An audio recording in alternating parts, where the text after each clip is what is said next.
سے پھیرا اور اپنی خواہشات کو جو اپنا مذہب بنا لیا۔ تورات کے اندر تحریفات کی، اللہ کے نبی قتل کیا، بائبل کے اندر جگہ جگہ ان لوگوں کی جو ہے مذمت کی گئی ہے کہ یہ لوگ بت پرستی کرتے ہیں، یہ لوگ جو ہے شرابیں کرتے ہیں، شرابیں پیتے ہیں، یہ بدکاریاں کرتے ہیں، کہ اللہ کے جو احکامات کو نہیں مانتے۔ تو سلیمان علیہ السلام کے وقت تک یہ بنی اسرائیل ہی تھے، لیکن اس کے بعد جو ہے یہ جو ہے پھر یہودیوں کی ابتدا ہوئی۔ تو یہودی جو ہے حضرت یعقوب علیہ السلام کے سب سے بڑے بیٹے کا نام یہودا تھا۔ یہودا کی مناسبت سے جو ہے کہ خود کو یہودی کہتے ہیں۔ بہرحال اس کے بعد پھر جب بخت نصر بادشاہ اپنے ساتھ بابل لے گیا تو انہوں نے اس کے خلاف کوئی خاص اسٹرگل نہیں کی کہ یہ اس کے خلاف جہاد کرتے، اور پھر یہ جہاد کرنے علیہ السلام کو اللہ تعالیٰ نے حکم دیا تھا کہ اگر تمہیں یہ ارض مقدس چاہیے تو جو ہے قوم کے ساتھ جہاد کرو۔ یہ بدبخت لوگ انہوں نے موسیٰ علیہ السلام کو کہا کہ موسیٰ آپ اور آپ کا رب جا کے لڑیں، ہم تو یہاں پہ بیٹھے ہوئے ہیں۔ تو انہوں نے جو ہے طاغوت وقت کے طاغوت کے خلاف جو ہے تلوار بھی نہیں اٹھائی، تو اللہ تعالیٰ نے پوری کی پوری قوم کو اجتماعی طور پر غلامی کے اندر ڈال دیا۔ ان کا جو مذہبی مرکز جو تھا ہیکل سلیمانی، اس کو بھی جو ہے نصر نے تباہ برباد کر دیا، اور پھر یہ تقریباً 40-50 سال تک جو یہ مستقل وہاں پہ غلام ہی رہے۔ اس دوران حضرت یحییٰ علیہ السلام جو تھے وہ ان کو تبلیغ کرتے رہے، لیکن جو ہے پھر انہوں نے ان کے تبلیغ کے اوپر جو ہے آمین توبہ طائی، تو پھر اللہ تعالیٰ نے فارسیوں کو بھیجا، تو فارسیوں نے آ کے جو کو بابلیوں کو شکست دے دی۔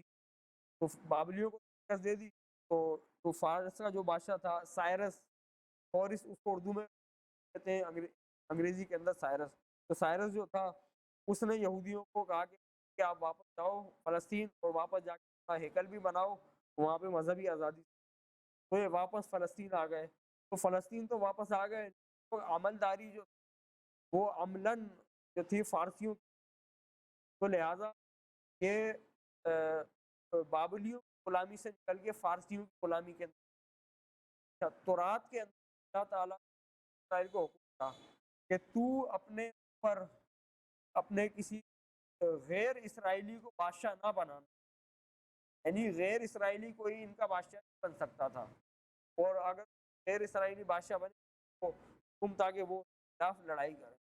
لیکن ہم ان کی پوری تاریخ دیکھتے ہیں، حضرت سلیمان علیہ السلام کے بعد جب ان کے آپس کے لڑائی جھگڑے، تو اس دوران بھی جو دونوں سلطنتیں وہ بے اثرات کے تحت اور حمایت کے تحت ہی جو ہے ایک دوسرے سے لڑ رہی، یعنی انہوں نے شروع سے ہی جو ہے اللہ کی حاکمیت کو چھوڑ کے کتاب اللہ کو چھوڑ کے جو ہے غیر اقوام کے اوپر جو ہے بھروسہ کرنا شروع کر دیا تھا۔ تو پھر جب یہ فارسیوں کی غلامی کے اندر آئے تو فارسی بھی بت پرست تھے، جو ہے مجوسی تھے، کے اندر یہ آگ کی پوجا کرتے تھے، تو بہت سارے یہودی تھے انہوں نے فارسی اثرات بھی اپنے اندر لے لی، تو لیکن انہوں نے فارسیوں کے خلاف مزاحمت نہیں اور نہ ہی اس دوران جو ہے اپنی سلطنت قائم کرنے کی کوششیں کیں۔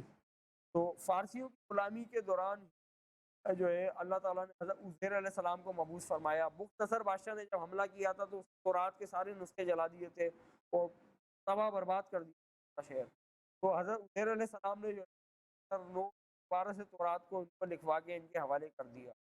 اس کے بعد عزیر علیہ السلام جب دنیا سے تشریف لے گئے تو پھر کاتبوں کا زمانہ، تو انہوں نے پھر تورات کے اندر گڑبڑ کرنا شروع کر دی، تحریفات کرنا شروع کر دی۔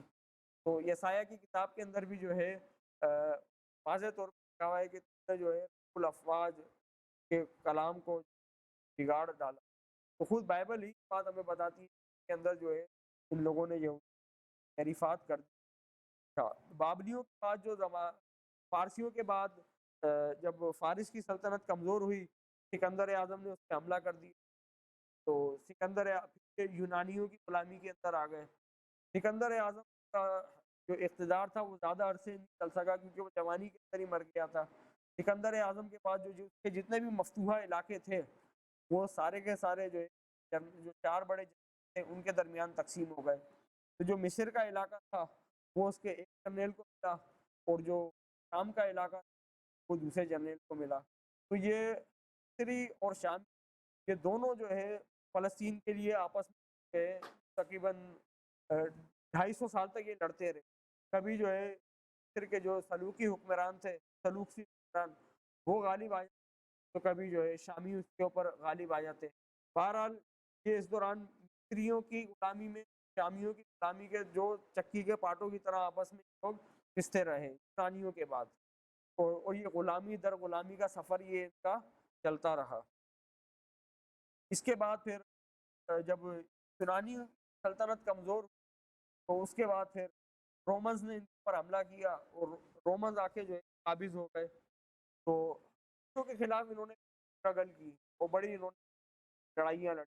تو ایک یہودا مقابی یہودی قوم پرست تھا، اس نے جو ہے ایک بہت بڑی باغیانہ تحریک چلائی، اور اس کی تحریک کامیاب بھی ہوئی. بالآخر اس تحریک کے نتیجے میں 167 قبل مسیح انہوں نے اپنی حکومت قائم کر لی. انہوں نے پھر ہیکل بھی بنا لیا. تو اور جو ہیکل کے اندر جو ہے قربانیوں کا سلسلہ دوبارہ سے شروع کر دیا.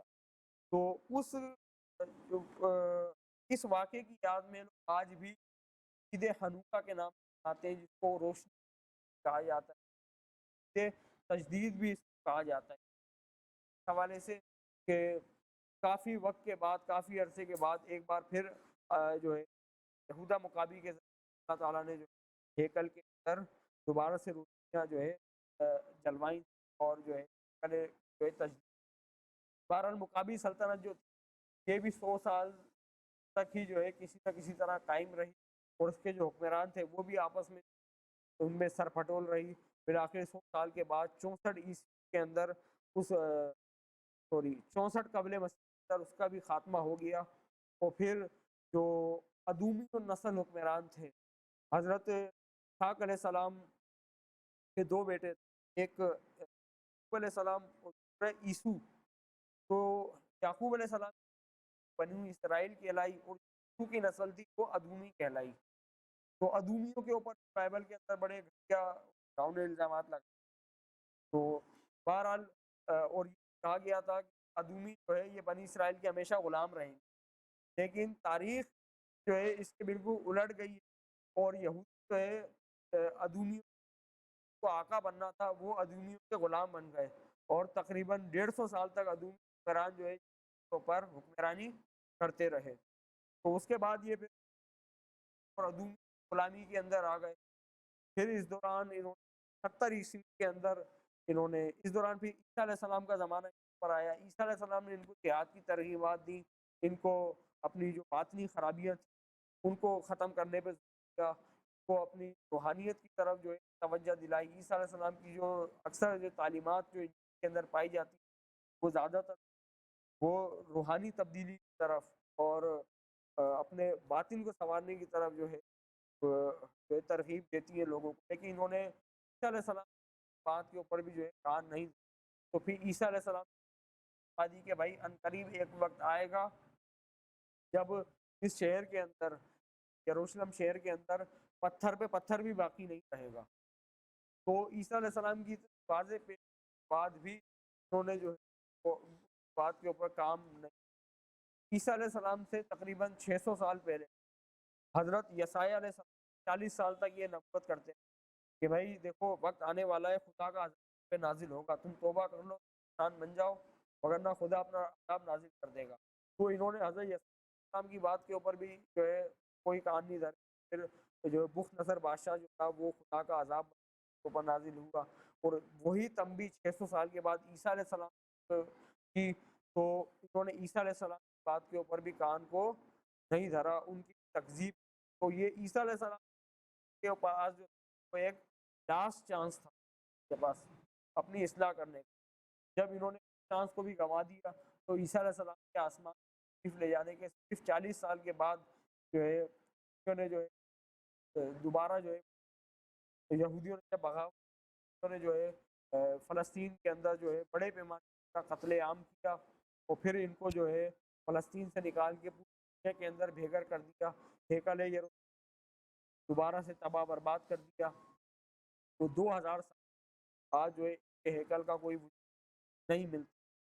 تو جب یہ فلسطین سے بے دخل کر دیا، دنیا کے اندر پھیل گئے، تو اس دوران یہ مختلف قوموں کی غلامی کے اندر جو تھے وہ رومنس کی انڈر تھے، وہ بڑے معتوب رہے ان کے. اسی دوران عیسائیت ایک مذہب کے طور پر ظاہر ہوئی، اور چوتھی صدی کے اندر جو رومی بادشاہ قسطنطین تھا، اس نے سیاسی مصلحتوں کے پیش نظر نے عیسائیت کو قبول کر لیا. جب اس نے عیسائیت کو قبول کر لیا تو عیسائیت کو قبول کرنے کے بعد جب روم کا سرکاری مذہب عیسائیت بن گیا تو عیسائیوں نے یہودیوں کے اوپر دوبارہ سے جو پہاڑ توڑنے شروع کر دیے، کیونکہ یہودی یہ کہتے تھے کہ انہوں نے جو ہے خداوند یسوع مسیح کو قتل کیا، یہ قاتلین، یہ ہمارے نجات دہندہ کے قاتل ہیں. تو پھر یہ یہودی عتاب کا نشانہ بنتے، تو پھر یہ جو ہے عیسائیوں کی سوری یہودی جو تھے وہ عیسائیوں کے عتاب کا نشانہ بنتے. پھر یہ رومیوں کی غلامی سے نکل کے کرسچنس کی غلامی کے اندر آ گئے.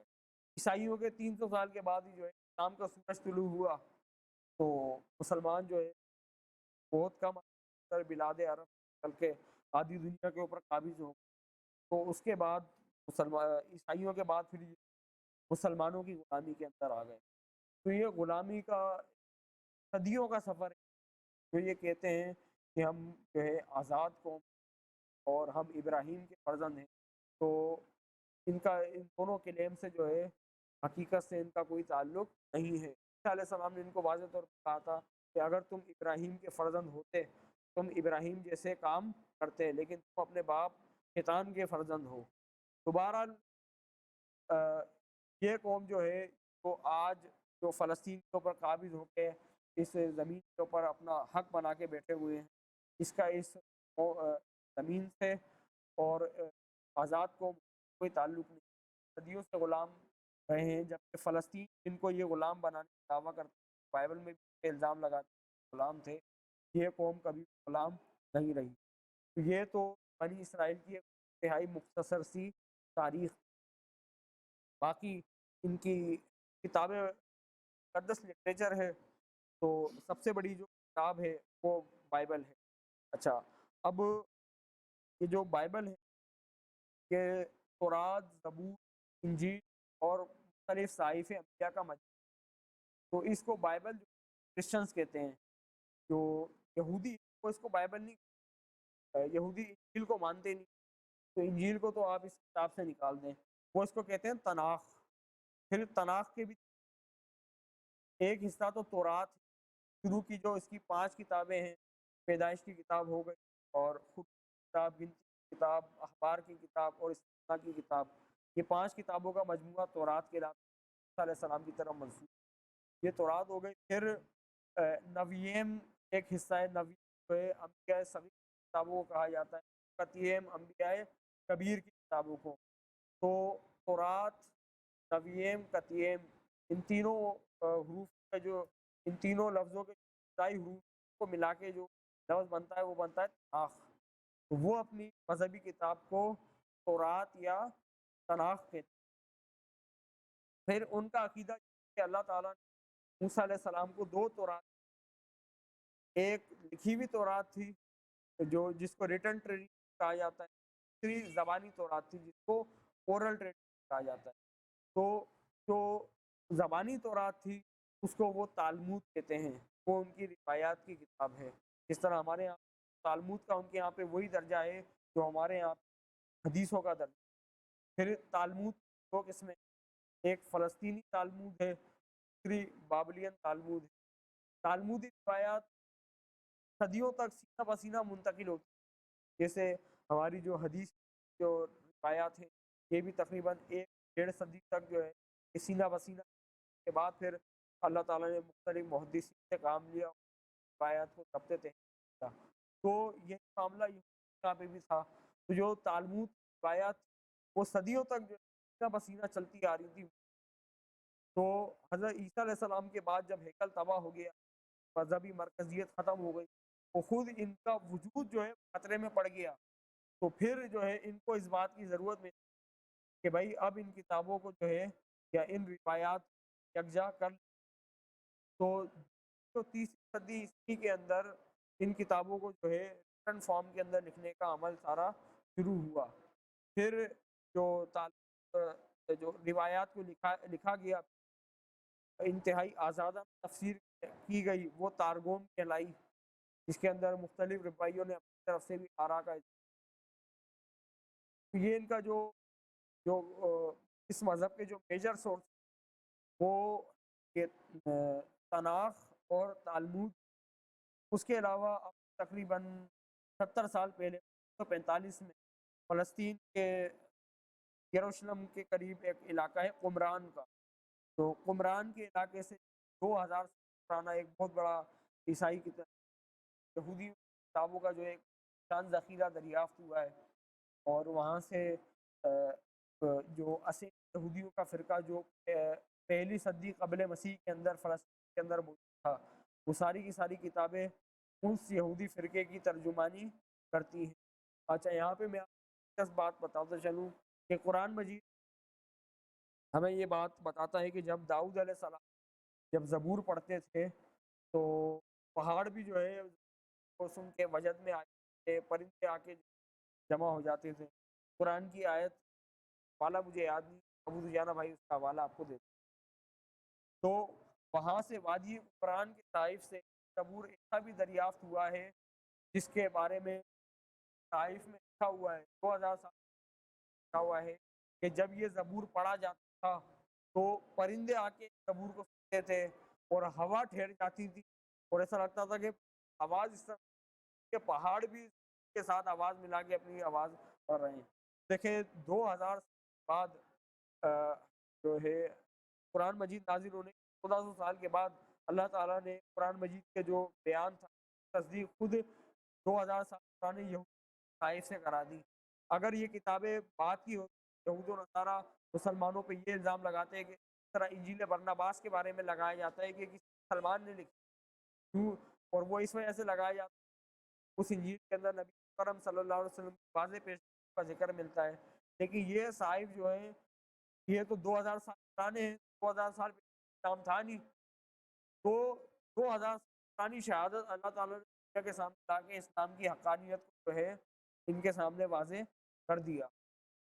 اس کے علاوہ پھر ان کی عیدیں ہیں، جو سب سے بڑی عید جو ہے وہ عید فصح کہلاتی ہے، یہ جو کل کی جو کیا ہے کل یہودیوں کی عید فصح کا دن، عید فصح کا موقع یہ تھا کہ جب یہ بنی اسرائیل ملک مصر کے اندر تھے تو موسیٰ علیہ السلام فرعون کو باہر آ کر ان کو میرے ساتھ جانے دو، تو فرعون مصر کے غلام ملے ہوئے ہیں، وہ کیسے ان کو آسانی سے جانے دیتے، تو فرعون مانا نہیں، تو پھر اللہ تعالیٰ نے مختلف عذاب بھیجے مصریوں کے اوپر، ٹڈیوں کا عذاب بھیجا، جوؤں کا عذاب بھیجا، ٹکوں کا عذاب بھیجا، خون کا عذاب بھیجا، لیکن پھر بھی یہ لوگ فرعون جو ہے اپنی سرکشی سے باز نہیں آئے۔ پھر اللہ تعالیٰ نے موسیٰ علیہ السلام کو کہا کہ بھائی تم آج کی رات جتنے اسرائیلی ہیں وہ سب ایک جانور ذبح کریں گے اور جانور کو ذبح کر کے اس کا خون اپنے دروازوں پر لگائیں گے، تو رات کو موت کا فرشتہ بھیجوں گا، تو جس دروازے پہ لگا ہوگا موت کا فرشتہ اس دروازے پہ نہیں جائے گا، اس دروازے پہ نہیں لگا ہوگا موت کا فرشتہ اس گھر میں اس کا جو سب سے بڑا بیٹا ہوگا نا اس کو مار دے گا، پہلوٹے بیٹے۔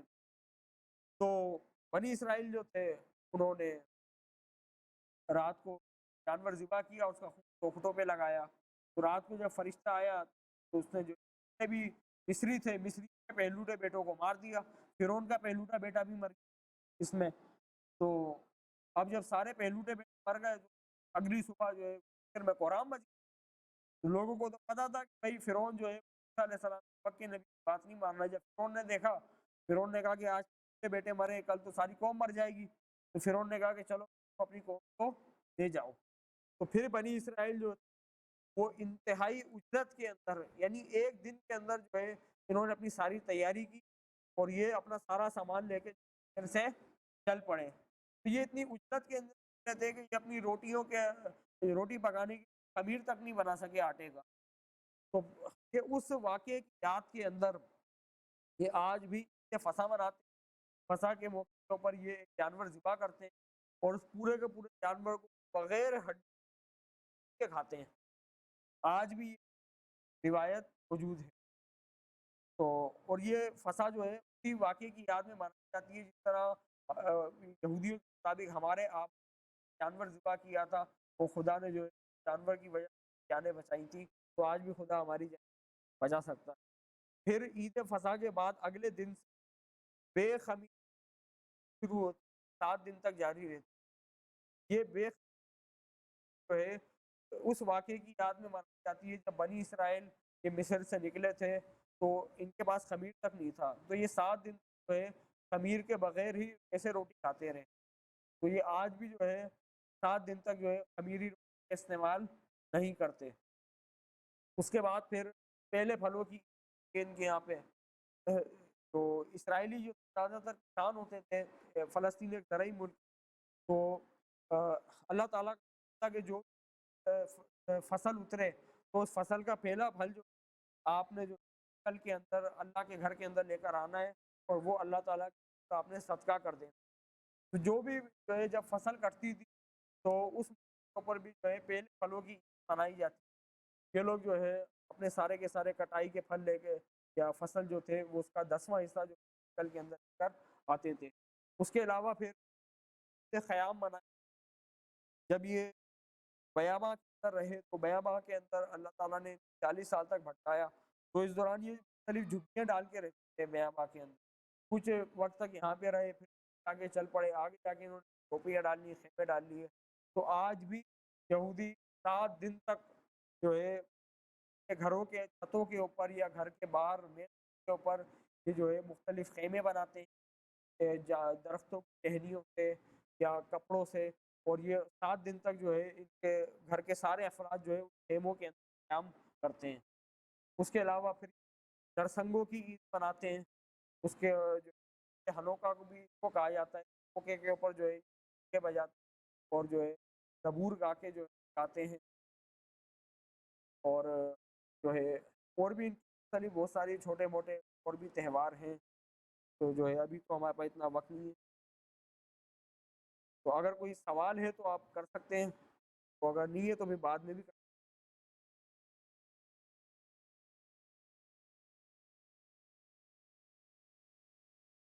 نہیں، ان کا قمری کیلنڈر ہے جو یہودیوں کا کیلنڈر ہے، وہ جو ہے وہ بھی مسلمانوں کے کیلنڈر کی طرح ہی، یعنی جس طرح ہمارا دن سورج غروب ہونے کے بعد چاند نکلنے کے ساتھ ہی شروع ہوتا ہے نا، تو ان کا دن بھی سورج غروب ہونے کے بعد ہی شروع، ان کا کیلنڈر اور مسلمانوں کا کیلنڈر ایک ہی ہے، صرف سالوں کا فرق۔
جو مسلمان ہمارے جو ان کی جو سملرٹی ہے زیادہ تر پیوش کے ساتھ ہے، یہودی آج بھی ایک اللہ کو مانتے ہیں، عیسائی تو اللہ کی ذات کے بارے میں گمراہ ہو گئے نا، خدا کو منا لیا، لیکن آج بھی ایک خدا کو مانتے ہیں کہ نا، یہودی قربانی کرتے ہیں، عیسائی قربانی کے قائل ہی نہیں، وہ انسانی قربانی کے قائل ہیں، اور انسانی قربانی کو ہم حرام، اس طرح عیسائی بھی حرام۔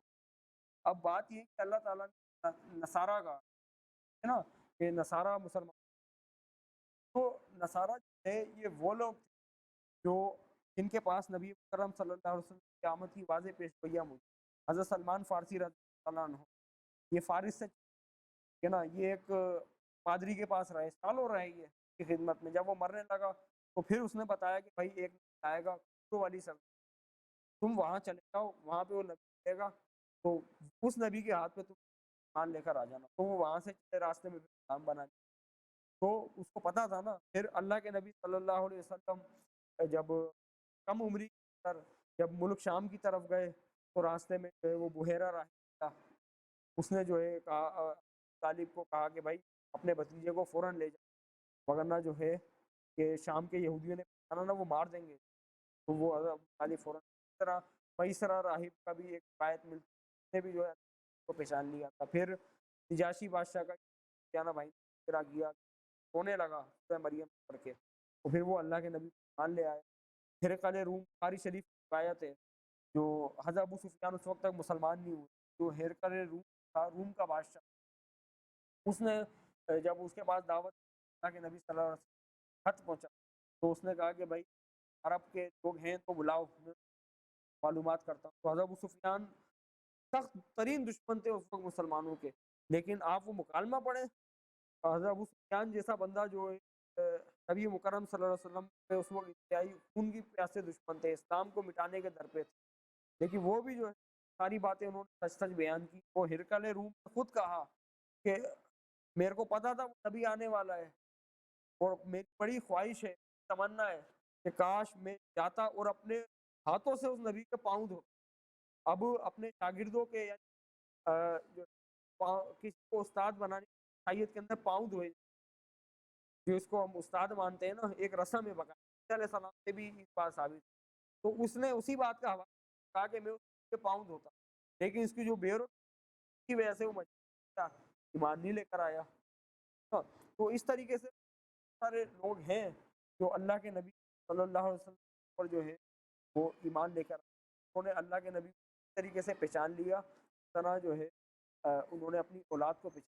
قرآن مجید کہتا ہے نا کہ یہ اہل کتاب اس کو اس طریقے سے جانتے ہیں اس طرح کی سگی اولاد کو جانتے ہیں۔ پھر ان کے اندر جو ہے اللہ تعالیٰ نے روحانیت کی تعریفات کی قرآن مجید، لیکن میں رہبان لوگ، تو وہ سارے کے سارے جو تھے ان کے پاس اللہ کے نبی جو ہے واضح پیش، جب اللہ کے نبی صلی اللہ علیہ وسلم آئے مان لے کر آ گئے وہ۔ ابھی آج کے جو وہ جو تھے وہ تو واحد عیسائی تھے، توحید پرستی سے، ایسا نہیں ہے کہ تسلیسیوں کا اتنی آسانی سے ہولڈ ہو گیا تھا۔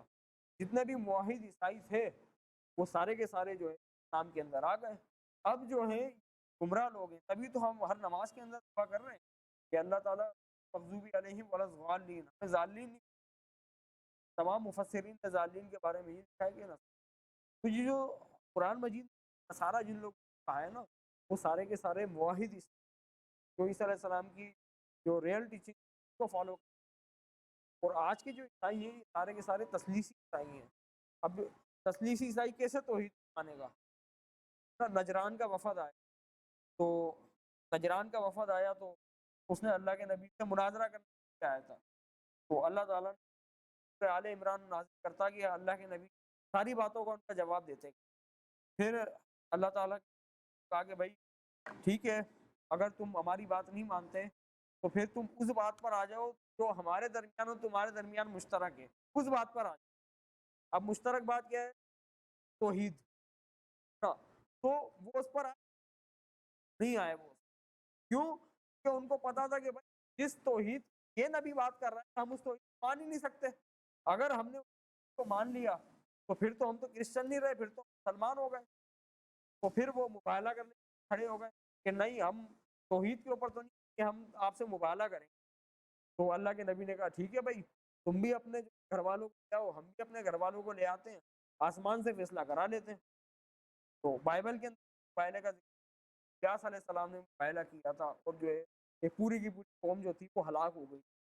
تو اس وقت ان کا جو بہت بڑا ایک بشپ تھا اس نے اپنے ساتھیوں کو سمجھایا، نے کہا کہ بھائی دیکھو، کتاب مقدس کے مطابق جو قوم سے مباہلہ کرتی ہے وہ ہلاک ہوتی ہے، تمہیں پتہ ہے یہ نبی، تو تم کیوں مباہلہ کر کے آپ کو ہلاکت ڈال رہے ہو؟ اور یہ تو وہ اگر امین کہا نا، اللہ پہاڑوں اور اگر ہم نے مبالغہ کر لیا تو آسمان کو آگ برسے گی، کوئی بھی عیسائی زمین پہ بچے گا۔ تو پھر انہوں نے کہا کہ بھائی ٹھیک ہے، ہم جو ہے مباہلہ بھی نہیں کر رہے آپ سے، ہم آپ کو سالانہ اتنا پیسہ ادا کریں گے اور ہم جو ہے آپ کے باج گزار بن جائیں۔ تو پھر وہ چلے گئے۔ تو اگر وہ اس بات کے اوپر آ جائے، پہ اللہ کے نبی بلا رہے تھے کہ بھائی اس بات پر آ جاؤ جو ہمارے درمیان اور تمہارے درمیان مشترک ہے، تو پھر تو جھگڑا ہی ختم ہو جاتا ہے نا۔ تو ان کے نزدیک جو تعریف ہے وہ الگ ہے، ہماری الگ ہے۔ تو آج کے جو نصارہ ہیں نا، وہ قرآن مجید کے وہ مخاطب، ان کو جو ہے کے اعتبار سے تو ہم کہہ سکتے ہیں، لیکن یہ دراصل یہ گمراہ لوگ ہیں۔ کلیئر ہو گئی بات؟ اور کوئی سوال ہے؟ ہولوکاسٹ، ہٹلر نے جو یہودیوں کو مارا تھا، بڑے پیمانے پہ ان کا قتل عام کیا تھا، وہ اسی وجہ سے کہتے ہیں نا، اب کوئی ہمارے سامنے اسپین کا ذکر کرے، کہے کہ یاد ہے اسپین میں تمہیں کیسے جو ہے گھس گھس کے مارا تھا، 40-50 لاکھ مسلمان شہید کیا، کتنی تکلیف ہوگی ہمارے دل میں۔ اسپین کے اوپر ہم نے سال حکومت، علامہ اقبال نے کتنی درد بھری نظم اسپین کے اوپر، وہ نظم اگر پڑھیں تو آدمی رو پڑے کہ ہمارا کتنا شاندار ماضی، تو ہمیں تکلیف ہوتی ہے نا، تو اسی طریقے سے ان کو بھی تکلیف بات کے اوپر تھی۔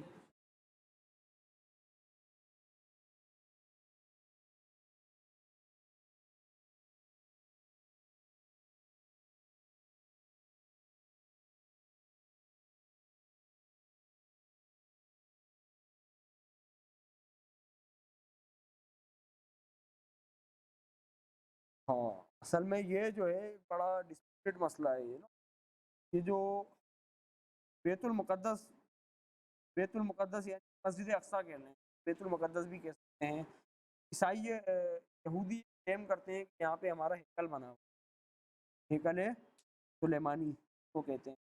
تو مسلمانوں نے اس ہیکل کی جگہ پہ جو ہے اقصیٰ بنا لی، تو ہم اس کو گرا کر اپنا جو ہے ہیکل بنائیں گے۔ اب ہیکل جو ہے یہ سلیمان علیہ السلام کے دور میں بنا تھا، اور یہ تقریباً 450 سال تک ہی باقی رہا، اس کے بعد یہ تباہ ہو گیا۔ پھر یہ یہودی جب واپس آئے بابل کی اسیری سے، انہوں نے پھر ہیکل بنا، روم آئے، انہوں نے پھر تباہ کر دی۔ پھر جب یہ غلام بن گئے، محمد نے ان کو خود ہیکل بنا کے دیا۔ وہ ہیکل جو ہے 40 سال 50 سال چلا ہے، پھر رومیوں نے خود اس کو برباد کیا۔ اب 2000 سال، تو اگر یہ ہیکل کی جگہ اگر خدا کی طرف، تو 2000 سال جو ہے اس کا وجود جو ہے وجود سے خالی رہ سکتی تھی؟ بھائی مسجد جو ہے اللہ کی ہوتی ہے نا، جو ہے اگر وہاں پہ کچرا بھی ڈالنا شروع کر دو، کچھ وہ اس کو جو ہے وہاں پہ آپ بت خانہ بنا دو، رہے گی تو مسجد ہی، بعد میں جب کوئی توحید پرست قوم آئے گی اس کو بنا لے گی۔ 2000 سال ہیکل کا وجود ہے نا۔ پھر کرسچنز جو آج یہودیوں کی حمایت کرتے ہیں کہ بھائی ہیکل ہونا چاہیے، تو جب انہوں کا جب انہوں نے فلسطین قبضے میں آیا کرسچنز کے، تو یہ وہاں پہ کھلا کرکٹ پھینکتے تھے، انہوں نے اس کو جو ہے گاربیج بنا رکھا اس جگہ کو۔ تو جب حضرت عمر رضی اللہ تعالیٰ کے دور کے اندر جب یہ یروشلم فتح ہوا ہے، تو حضرت عمر نے خود اپنے ہاتھ سے جو ہے گندگی صاف کی ہے، تو وہاں پہ حضرت عمر، تو مسلمانوں نے عبادت گاہ کو عبادت گاہ کا درجہ دیا نا، اور پھر مسلمان وہاں پہ جو مسجد اقصیٰ میں عبادت کر رہے ہیں، کس کی کر رہے ہیں؟ اللہ کی عبادت کر رہے ہیں نا، کوئی بت پرستی تو نہیں کر رہے۔ بت پرستی تو وہاں پہ عیسائی کر رہے تھے، عیسیٰ علیہ السلام کو خدا کا بیٹا بنا لیا۔ تو یہ ان کا جو کیا ہے، اگر یہ لوگ کہ حضرت سلیمان علیہ السلام ہمارے نبی، ہمارا ایک، تو بائبل کے اندر سلیمان علیہ السلام کے اوپر انہوں نے اتنے گندے گندے الزام لگائے ہیں، ابھی آپ کو کھڑے ہو کے بتا بھی نہیں سکتا۔ آپ جس سے محبت کرتے ہیں اس کے اوپر آپ کو جھوٹا الزام لگا، یا اس کو بد کردار یا شرابی یا زانی کہہ سکتے ہیں سلیمان علیہ السلام کے بارے میں، یہ سب باتیں، تو بھی ان کا سلیمان علیہ السلام سے کیا تعلق؟ کوئی تعلق نہیں، جھوٹ بولتے ہیں۔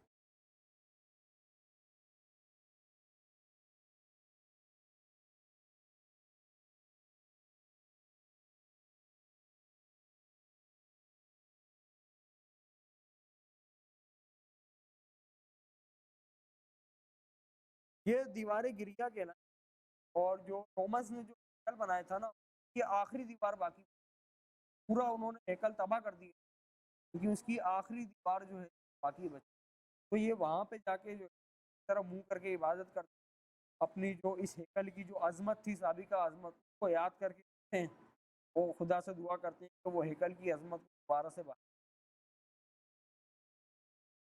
یہ یروشلم مسجد اقصیٰ کے ساتھ ہی ہے، جو مسجد اقصیٰ کا صحن ہے نا، صحن کے ساتھ ہی ہے۔ جی سارے مذاہب اللہ کی طرف سے ہیں، لیکن بعد میں اسلام آنے اسلام آنے تک سارے مذہب جو تھے وہ الہامی تھے، لیکن پھر وقت کے ساتھ ساتھ چینجنگ ہوتی گئی تو پھر جو ہے وہ تبدیل ہوتے گئے۔ جیسے ہندو مذہب ہے، اب جو بھجن گارے ہوتے ہیں وہ سنسکرت کے اندر ہوتے ہیں، تو ہمیں عام طور پہ اس کا پتہ نہیں ہوتا۔ ہمارے ایک ساتھی ہیں، ان کے ہندو مت پہ اچھی تحقیق ہے، انہوں نے سنسکرت زبان بھی سیکھی، تو وہ بتا رہے ایک بار میں مندر گیا تو وہاں پہ بھجن گایا جا رہا، تو بولے میں نے سنا نا تو میرا دل ہل گیا، یعنی اللہ تعالیٰ کی توحید بیان ہو رہی ہے اس کے اندر۔ تو ہم تو دیکھتے ہیں کہ ہندو جو ہے وہ بتوں کو بنا رکھا ہے، لیکن ان کے جو منتر جو پڑھتے ہیں اس میں توحید کا تصور آج بھی موجود ہے۔ اس کا مطلب یہ ایک ہائپوتھیسس ہے کہ ہو سکتا ہے کہ ان کے جو بڑوں کو مورتیاں بنا رکھی ہیں یہ کبھی وقت کے نبی ہوں یا اللہ کے بندے ہوں، جن کو انہوں نے بعد میں مورتیاں بنا لی۔ مشرکین مکہ نے بھی تو حضرت ابراہیم علیہ السلام کا بت بنا کے رکھا ہوا تھا نا، جس کو اللہ کے نبی صلی اللہ علیہ وسلم نے مکہ کے دن کھو دیا۔ تو ہو سکتا ہے کہ اس طرح اللہ کے ولیوں کی یا نبیوں کی مورتیاں بنا لی۔